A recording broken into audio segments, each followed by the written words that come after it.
Ko'pchilik ayollarimiz qorin bo'shlig'ini ultratovush tekshiruvi qilganda tuxumdonlarda kista aniqlanadi va vahimaga tushishlari mumkin. Bu kista xavflimi, xavfsizmi, so'rilib ketadimi yoki so'rilmaydimi degan savollar bilan murojaat qilishadi va bizda bu narsa bo'yicha maxsus tekshiruv kriteriyalar mavjud. Mana qorin bo'shlig'ini ultratovush tekshiruvi qilganda agar kista aniqlanadigan bo'lsa, agar oddiy kista bo'ladigan bo'lsa, bu devorlari yupqa, ichkarida hech qanaqa to'siqlar bo'lmagan va tugunchalar bo'lmagan tiniq suyuqlikdan iborat bo'ladi. Agar bu kistani ichida mayda tugunchalari bo'ladigan bo'lsa, kamida 4 ta tugunchasi bo'ladigan bo'lsa va ularda diametri 6 millimetrdan katta bo'lsa va qorin bo'shlig'ida suyuqlik bo'ladigan bo'lsa, erkin yoki solidniy strukturasi, qattiq strukturasi bo'ladigan bo'lsa, bular xavflilik belgilari hisoblanadi. Aynan shu tugunda qon aylanishini ham ko'rishimiz mumkin.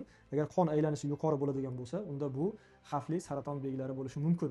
Agar kista devori yupqa, ichida tiniq suyuqlik, hech qanday tugunchalari bo'lmasa va qorin bo'shlig'ida faqat ichaklar ko'rinib turadigan bo'lsa va kistani ichida yupqa to'siqlar bo'ladigan bo'lsa, bu holat xavfsiz hisoblanadi.